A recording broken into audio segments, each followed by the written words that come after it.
In this episode, a fellow coach and colleague of mine, Amy K. Musson, and I are going to talk about what is it like to be a coach for those who are living with chronic illness on our side.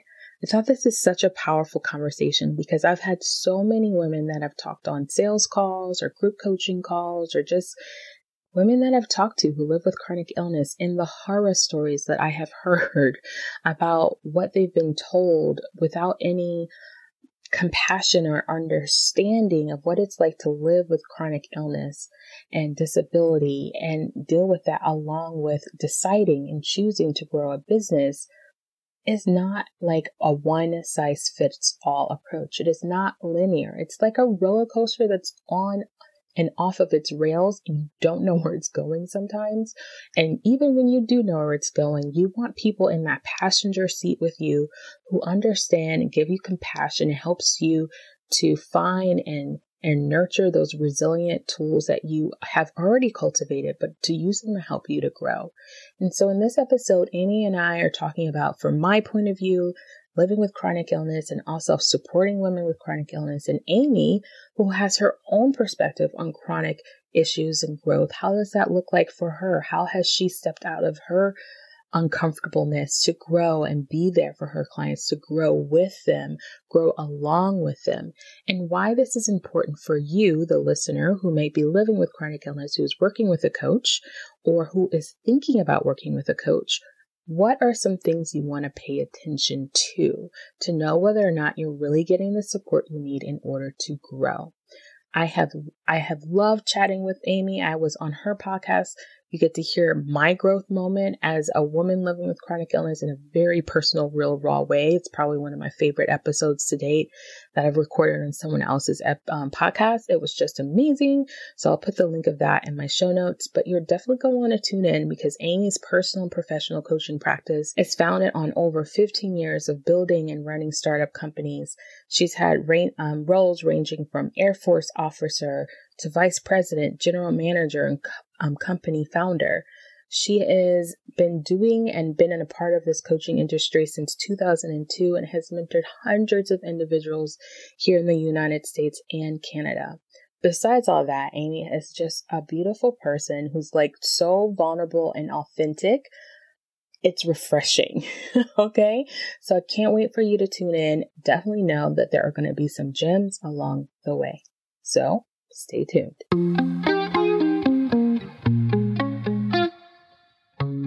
You're listening to the She's Crafted to Thrive podcast, and this is your host, Nikita.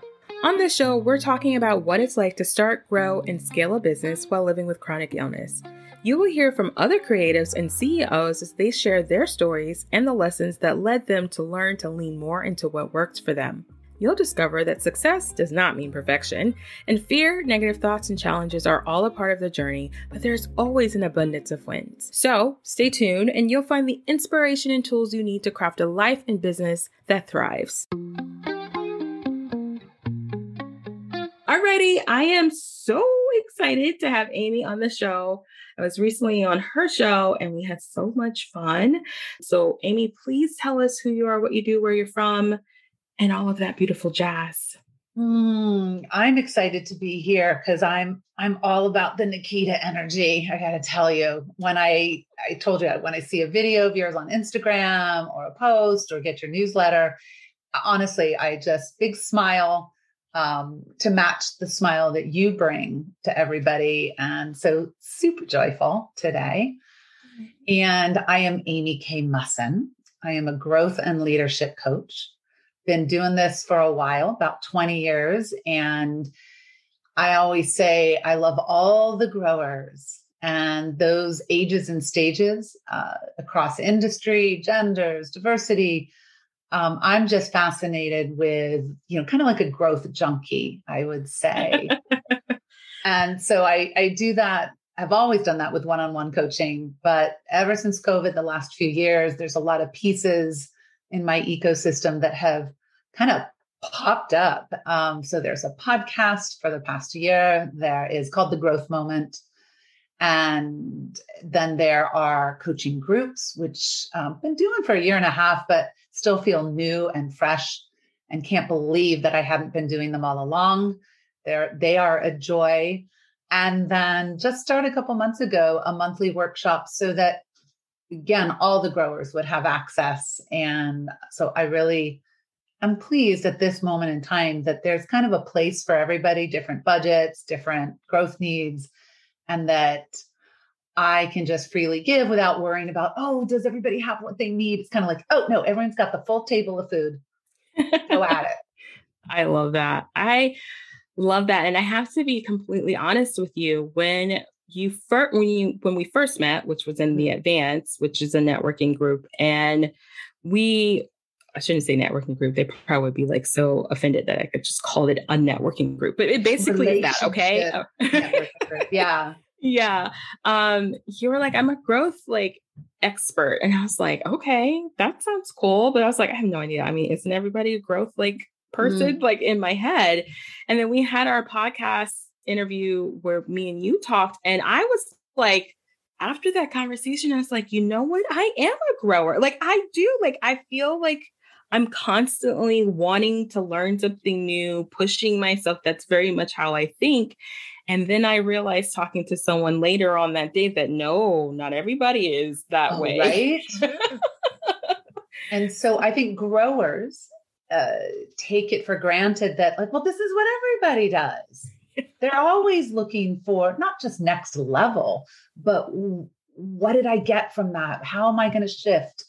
And I think it's I always go, I got to be careful not to be biased against, quote, non-growers, because sometimes my husband is always known for saying, good Lord, Amy, do we have to grow today? And I'm like, no, I'm sorry. So being more cognizant of not pushing that growth mindset 24/7 on everybody around me. I but yeah, not everybody, that's not a value of everyone's. Wow. Well, I am excited to get into this conversation and kind of learn more about how did you end up in this role and this path in life? So I was originally 17 years in high-tech startups, computer science background, a lot of business, and there's a lot of growth there. So you can see kind of the connection. And then 9/11 happened and the dot-com bubble burst.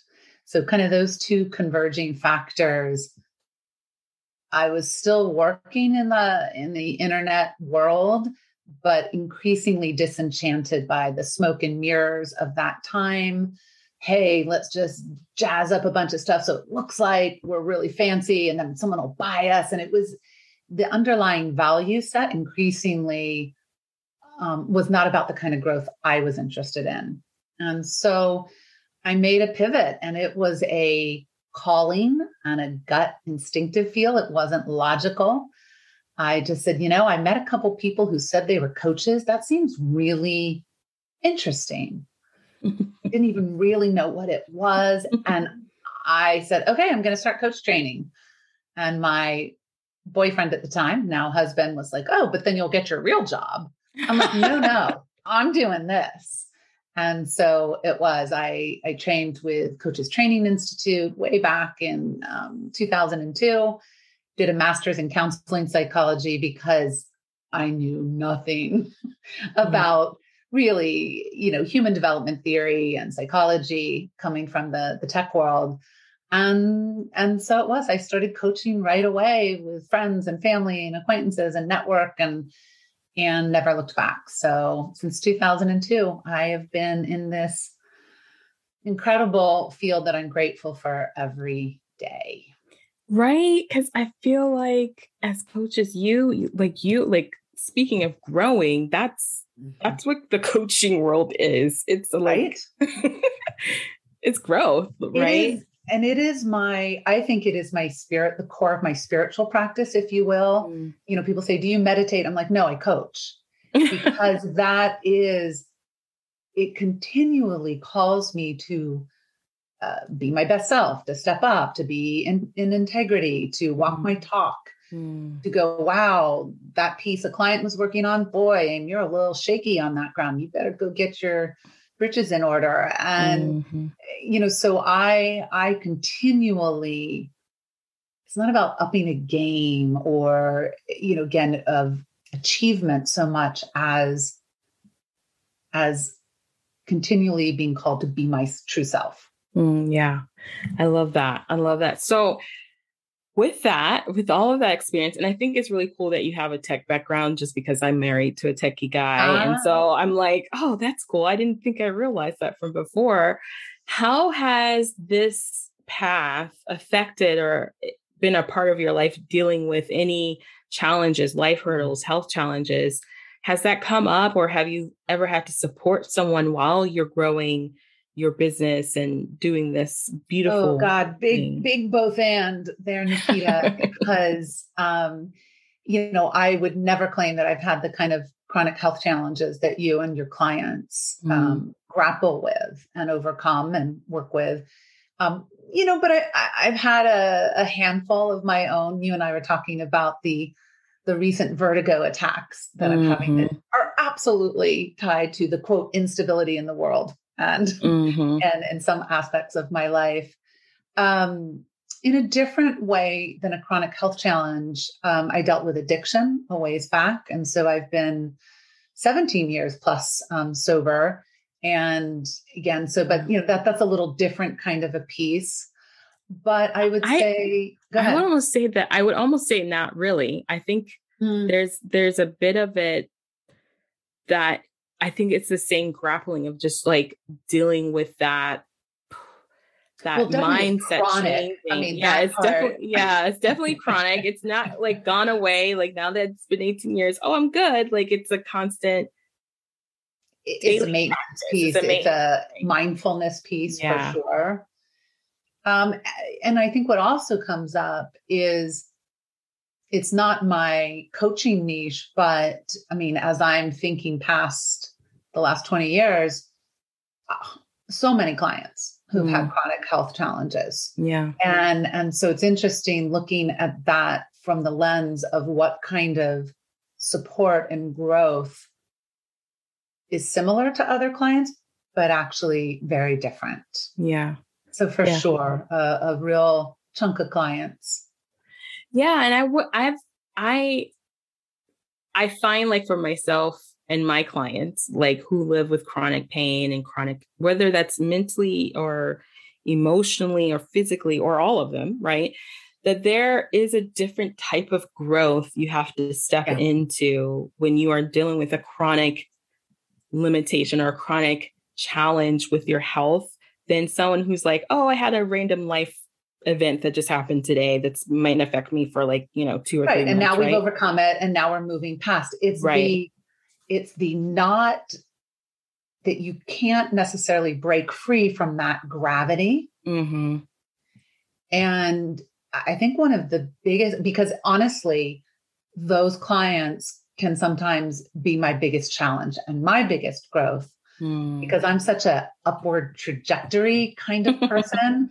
Okay, let's make it better. I have been accused once in a while of some toxic positivity. That are really hard to work on. And so I think I avoided for sure. One of the reasons I didn't become a therapist and didn't continue after I did that master's into the therapy track was I'm like, I want to work with people who are going, up. Right. In a way. And so all that pain and sadness and holding of that space, it's not a challenge for me in the short term. It's what you're talking about. It is the ongoing nature of pain and suffering. I mean, even all of a sudden I'm like, oh, okay. I feel heavy. Like Amy's her body physically. I know, right? Okay, we gotta go there. Yeah. But at the same time, it's where I need to grow is in learning the techniques and holding that space for, it's not about fixing it. It's not about, it's the being with, the holding space, the letting go of the judgment of the pace of growth, as you started to point to.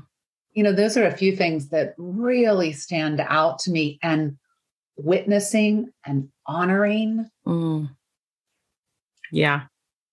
that part, like that part, I find, not trying to cover it up, right? right. Paper over it of like, oh, you'll be fine. Well, let's go to the next doctor but the sitting in watching my Nikita profanity, sitting in the mud Yeah. with someone. Yeah. And it's hard. I find like, I think it is harder for people in general to understand what that actually means. Like technically, yes, let's go sit in the mud with each other. Great. But you might be sitting in the mud with her or him and thinking, when are we getting out of the mud? And she doesn't have that choice. Right. There it is. Right there. That's my growth point. Yeah. And I had a friendship end, not acrimoniously, but where that person with chronic issues of various kinds was finding that I couldn't find my way to be there in the right way as a friend, and learned so much from that, because I think in many ways it was of a lack of God, I want to say, depth in some ways, and awareness of what it's like to not have that choice. I think there's also some vulnerability too. I feel like to let yourself feel what that could be like is almost like, like it's almost like unbearable to think what your life would be like if that was your life. You know what I'm saying? Like, I find that looking into my clients' eyes, we have a language. Like, we have a language without even saying it that we understand.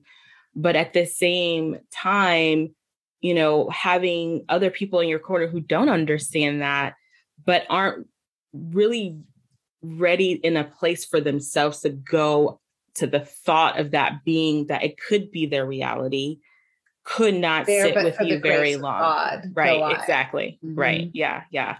So for your clients who you've been working with in their growth, which is so interesting, because I find that as challenging as that is, you're still taking them on and continue to grow with them. I think each of them, in maybe varying levels, would say that our work was profound, and that, I didn't just happy talk them into some kind of next steps. And that I think, on the flip side, my fervent, fierce belief in possibility for people. Yes. Even if it's small, even if it's that I'll sit in the dark with them, but never give up on finding the light. Yeah.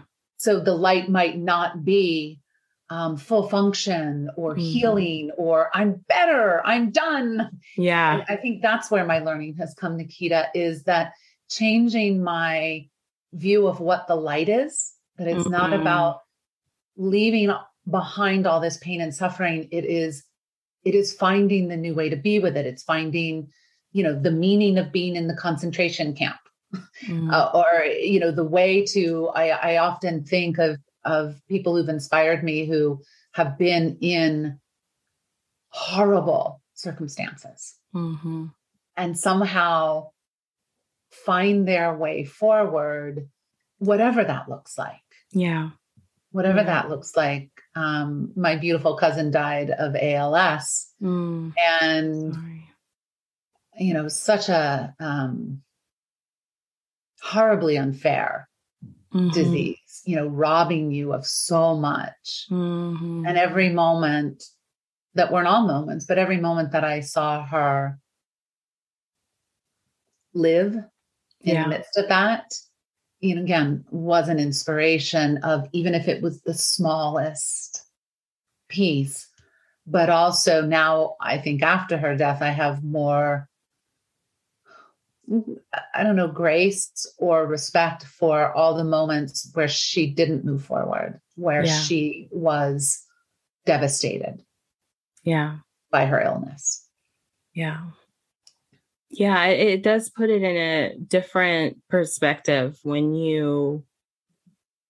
it's someone when you love, someone's really close to you, you can see it differently, but not as differently as like living it, but you can feel it. And so when you can see what happened or how it affected someone's life in such a huge way, as a coach, and I know for myself, even though I live with chronic illness, I have clients that have things that I'm like, I don't even, I, don't know how to process that. Don't know how to it's like, I'm just like, okay, right. Let's be in this with you. And it does take, I don't even know what the word is. It just takes space, right? It just takes space. And I think that any coach, and I feel like this message or this conversation we're having, because I've had clients who've come to me who've been burned, unfortunately, by coaches or other people who are like, just push through it, or the positive, all of those things. And they are feeling like they're not enough, or they haven't done. Oh God, when you say that, I that know. just my heart. Yeah. And it's like, that's not true. You're more than enough. That's also a thing that I've talked about in the past, this idea about paying dues. A lot of the things that women in general, right? Just in general, women in general are constantly called to do more than. Yeah. Right. And the growth I feel, and I don't know if you feel the same way, especially for my ladies who are living with chronic illness, is finding that growth can happen in the stillness. Right. It can happen in the quiet. It can happen in the bed, underneath the pillows. It can happen in those moments because of what's going on in your mind. Well, and then you're pointing to the being aspect of growth versus the doing, accomplishing, achieving part of growth. And I think that's some of my unfolding over my whole life, but the 20 years in the industry is having more space and respect and honoring of the being growth.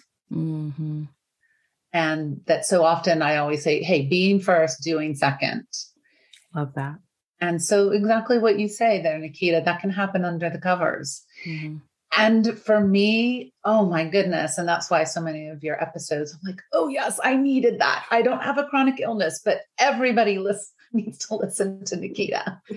and your recent newsletter, same thing it's when I get still, when I stop pushing, when I say, Amy, you've done enough. I drop the self-judgment, the self-criticism, the inner critic's never-ending expectations. And I can let go and sleep in the middle of the day because I'm really tired.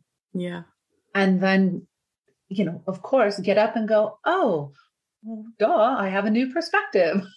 I have a different take. I'm able to see something that I wasn't able to see. And I think the more that I develop internally and walk my talk and do my own work, the more grace I have for my clients and space for them to grow in just the right way instead of me. Am I delivering value? Are my clients getting enough? Yeah.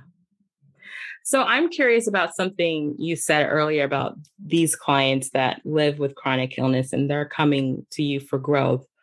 What are they coming to you for growth for? Like, what is the thing that says Amy is the one that is going to help me get to wherever that is? I am assuming, and I could be wrong, that these are very high achieving people who are already doing great things, but they're also dealing with want to do great things.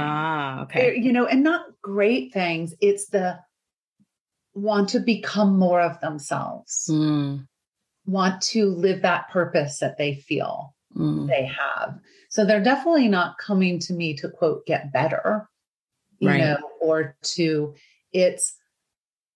there's impact I want to have. There's things I want to fulfill in my potential. and I don't want to be stopped. And so I think that's, they come in the end to go, can we together within my constraints, within my paradigm, them being the client, can we find a way? Yeah. I'm really good at never giving up. Well, you fit right in with this chronic crew. A fierce, passion and desire to keep walking with them and to not go, well, you're not walking very fast, so I guess I'm going to run ahead. See ya. It's like, oh, okay, I got to slow myself. I don't mean that literally, but I got to go match pace. Yes. Yeah. Say it. And, but I don't care how long it takes, and take the rest of your life. And we might not ever get there, but I'll journey with you. Yeah. I love that. I'll journey with you. That needs to be on a shirt. For all coaches, I'll journey with you. I love that. That's what we're all doing. Yeah, it really is. What are some of the personal challenges you've had to overcome in this journey? One big one that comes to mind is, this is such a work in progress, is dealing with failure, dealing with my judgment about failure inside myself. The times in my life where I've held back because I don't want to fail. I don't want to look bad. I don't want to be vulnerable at that level.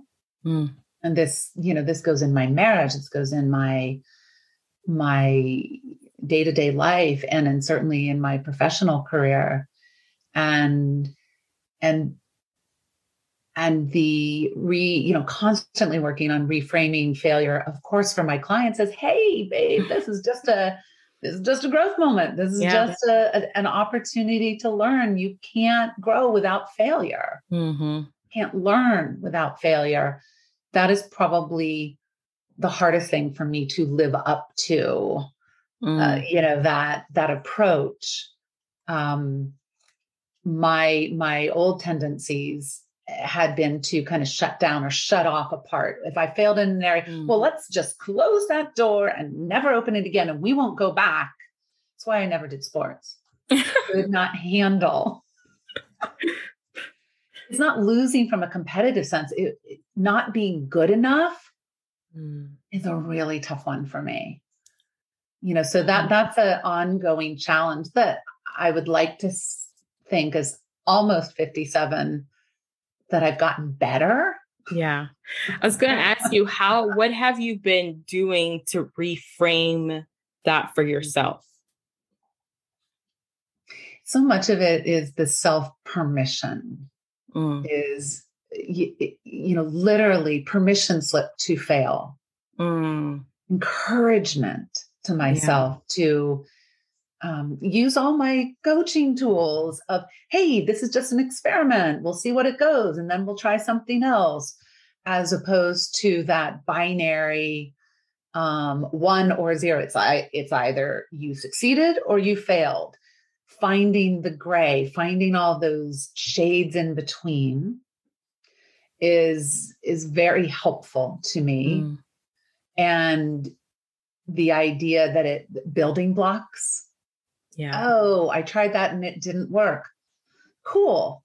But that's a little block that I can stand on, because I know I'm always, what do you know now? What did you learn? What would you do differently? What else does that make you want to try? Kind of the present forward. Yeah. I always say with my clients, I'm not a therapist, so we're not going to go heavy delving into your past, but we'll go grab stuff from your past to inform present forward. And so learning to do that for myself, as opposed to kind of sitting in past years' failures and not moving past them, getting stuck there, getting stymied there. Yeah, I think that's a good one. I love the gray illustration, seeing all the different colors of the gray, right? Or not even gray, but like all the color. I like all the color, better. Right? Like rainbow of colors in between. Yeah. Yeah. I don't know why, when you said gray though, I was thinking if we think about just going to the paint store and looking at the different shades of gray, they're literally different least cues. hundreds. Yeah, hundreds, like so many. And some of them will make you feel like, oh, that's actually not so great. I like that. That looks pretty. Or I like the way that softness. And I find Oh, your there's a good one, reframe. Nikita. Softness, more Yeah. softness. It's not this harsh dichotomy. Yeah. So I love that you shared that, because I do think a lot of us deal with that thought of failure of like, oh goodness. I know for myself, I know, especially as a coach, you're looking, you're like, I could tell this to my clients all day long, but Lord have mercy, why can't I get this together? Right.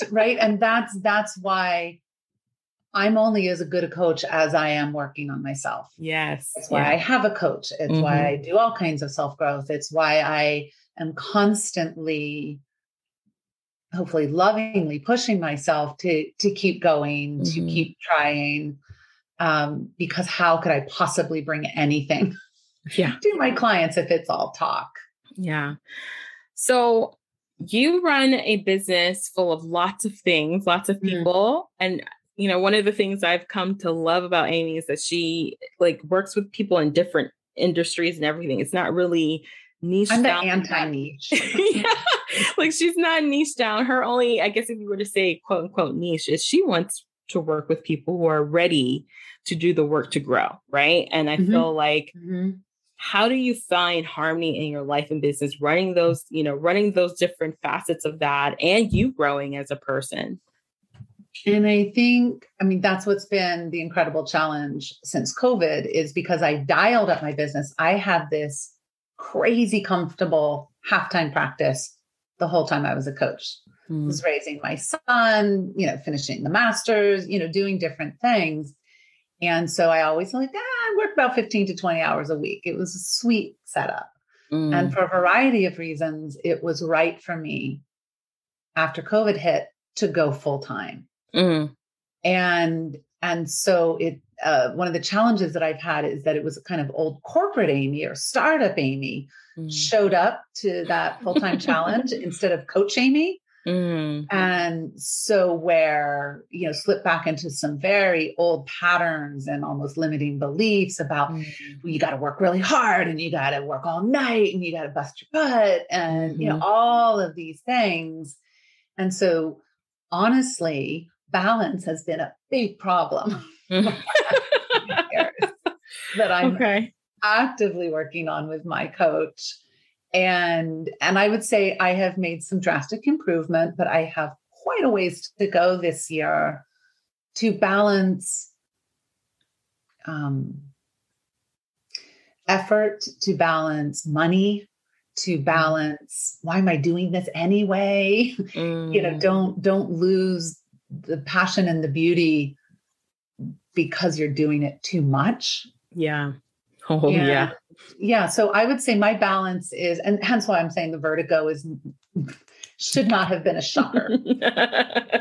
I'm sure there's other physical aspects to it and, different things, but the emotional one I'm clear on is I literally am out of balance. I'm working too hard, working too much and, trying to bring that into line. But here's the rub. Someone will ask me, well, what do you love to do? What are your hobbies? What are you really passionate about? I'm like, coaching. And well, what would you do if you weren't working? Coach. And it's not quote coach, it's have deep, meaningful conversations, be down in there. And so it makes me ill-suited to parties and because I don't drink, combine that with, I don't like shallow. I don't like that. It has been a challenge for me to find things in quote real life that are as rich, as meaningful, soul stirring in some ways, as coaching or, that kind of interaction with someone. I think this is a really important thing. And I know we don't have much time, but I think what you just said there is, I feel that as coaches, it is such a deep work that we're doing. I mean, it lights up all of the parts of our brain. Like, it's like, exactly. It feels so important. Yes. And I think, and what I have found for myself is that I lose my kind of like like my go or my gr with it when I haven't taken the time to find my inner. I think we've talked about this in the episode, like my inner thing that fills my cup. That's not me It's not the work. That's not the work. Right. And so for me, that's crucial for me. And that's something I work with my clients too, because like you as a coach is like, yes, that's what I do for women who live with chronic pain. That's all we think about. Like, that's the thing that's constantly in our mind. So it's like a very interesting parallel of, most coaches I talk to, they're like, I just coach. That's what I love to do. That's the thing I do. I'm really good at it. I enjoy it. I learn about it. I take all the courses. I'm reading books about it. Like circling around. It's all around that. And it's like, what I have found for myself and for my clients is that to find some inspiration and that passion spark again, is that we have to find something outside of that sparks a different shift. Right. And I think that is a different aspect. Yeah. And I think it's really, that's why people joke with me all the time, because they're like, what hobby are you trying now? I'm like, because you have all of these cool, kind of potpourri of cool hobbies that you play with and are incredibly creative.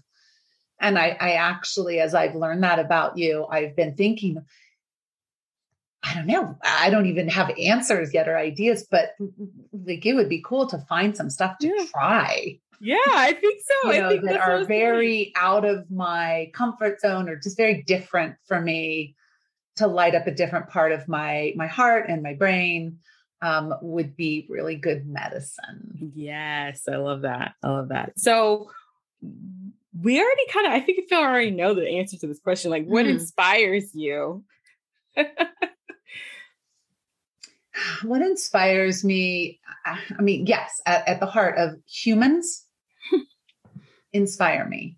And that's why my stubborn anti-nicheness is so true, because I really do have this deep love of all the humans. I think they're miraculous and fascinating. And you could give me anyone. I always say, give me anyone, stick them in front of me and I'd coach with them, because start with, tell me more about you. And what about this? And what about that? And so it's like this never ending opening of a soul that I could never get tired of. So that just the reality of humanness, with all the foibles and weaknesses and vulnerabilities and strengths, absolutely inspires me. And nothing inspires me more than, sometimes I was doing a workshop this week with one of my corporate clients, and had this team of engineers, and they're from all over the world.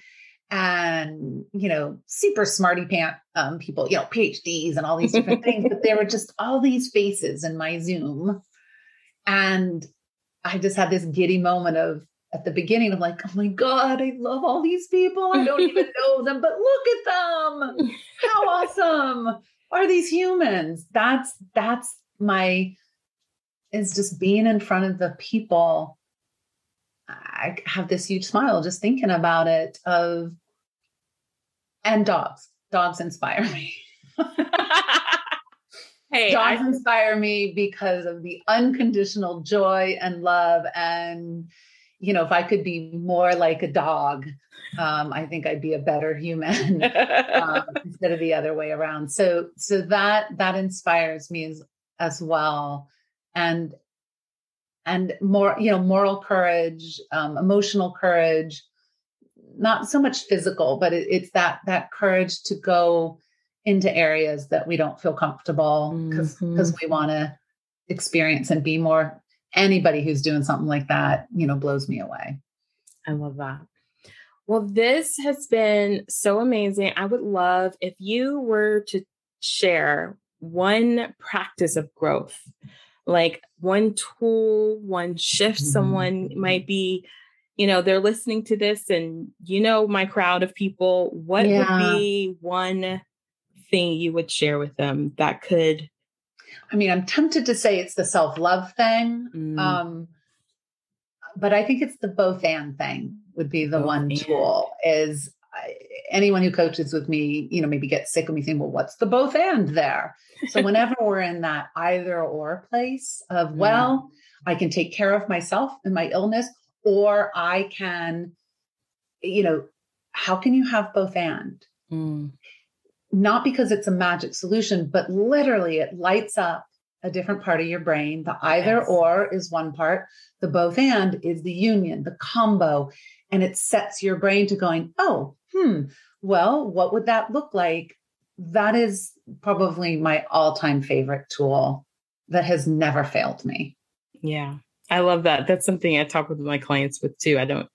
It's satisfying, right? Like when you realize, it's almost like, wait, I could have both. No one told me. I can, be creative and make money. Oh, I didn't know those two could go together. Yeah. I can have peanut butter and chocolate. Awesome. I love it. Well, how can we find you and support you? So thegrowthmoment.com is where I house my podcasts and monthly workshops. amykcoaching.com is kind of where everything else is. And those two might merge at some point, but type in either one and you're going to find me. And of course, the podcast is on all the usual places, Apple, Spotify, Stitcher, blah, blah, blah. And if any of the listeners are interested, Nikita, in a, like a discount on one of the workshops, just email me and I'll send you a code and would love to see you there. And, so always happy to welcome people in to just, have a growth moment. I love it. Thank you so much, Amy. We'll have all of the information on the show notes, but thank you so much for being here with me. Nikita, you are a gift. There's no doubt about that. You are such a bright light. And I know your listeners and your clients are just so grateful to be journeying with you. So thank you for sharing yourself. All right, y'all, that's a wrap. Thank you for listening, and I hope this conversation inspired you. Be sure to visit craftedtothrive.com to check out our show notes, connect with our guests, and grab some of those goodies. Join us for the next episode, and in the meantime, remember, yes, yes, yes, you are crafted to thrive. With me today. You're awesome. Thank you.